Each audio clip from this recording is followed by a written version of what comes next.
golden thought. Life is a game. If you play this game long enough, you will make it. ಇದೊಂದು game. ಎಷ್ಟು ಭಾಳ ದಿವಸ ಈ ಗೇಮನ್ನು ಆಡ್ತೀರಿ ಅಷ್ಟು ಸರ್ ನೀವು ಜೀವನ ಸಾರ್ಥಕ ಆಗ್ತದೆ.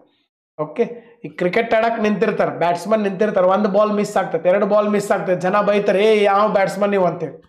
ಬ್ಯಾಟ್ಸ್ಮನ್ ಇನ್ನೂ ಔಟ್ ಆಗಿಲ್ಲ, ಇನ್ನೂ ಕ್ರೀಸ್ನಾಗ ಅದಾನು. ನೆಕ್ಸ್ಟ್ ಬಾಲ್ 2 ಬಾಲಲ್ಲಿ ಮಿಸ್ ಆದಂಥ ರನ್ಗಳನ್ನು ನೆಕ್ಸ್ಟ್ 1 ಬಾಲ್ನಾಗ ತೆಗಿಬೋದು. ಬಟ್ ನೀವು ಎಷ್ಟುವರೆಗೆ ಅದನ್ನು ಗೇಮ್ ಆಡ್ತೀರ ಅನ್ನೋದು ಭಾಳ ಮುಖ್ಯ ಇರ್ತದೆ.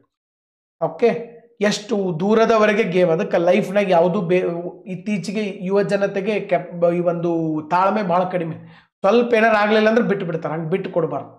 ಓಕೆ, ಕ್ವಿಟ್ ಮಾಡಬಾರ್ದು. ಅದಕ್ಕೆ ನಾವು ಹೇಳಿದ್ದೀನಿ, quitters never win, winners never quit ಅಂತ. ಬಿಟ್ಟು ಕೊಡಬಾರ್ದು. ಇದೊಂದು ಗೇಮ್ ಇದ್ದಂಗೆ ನಿಂತು ಆಡ್ಬೇಕು ನಾವು. ಈಗ ಆಟದೊಳಗಡೆ ಏರಿಳಿತಗಳು ಇದ್ದೇ ಇರ್ತವೆ.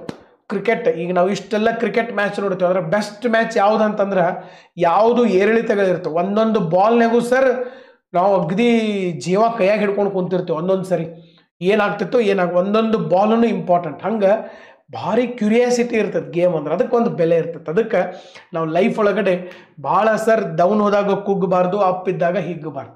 ಗೇಮ್ ಇದು, ಎಷ್ಟು ದಿವಸ ತನಕ ಆಡ್ತೀವಿ ಅಷ್ಟು ನಾವು ಅದನ್ನು ಎಂಜಾಯ್ ಮಾಡ್ಬೋದು, ನಾವು ಅದನ್ನು ಮಾಡಿ ತೋರಿಸ್ಬೋದು. ಅರ್ಧಕ್ಕೆ ಬಿಟ್ಟು ಕೊಡಬಾರ್ದು ಅಂಥೇಳಿ ಇದರ ಒಂದು ಅರ್ಥ.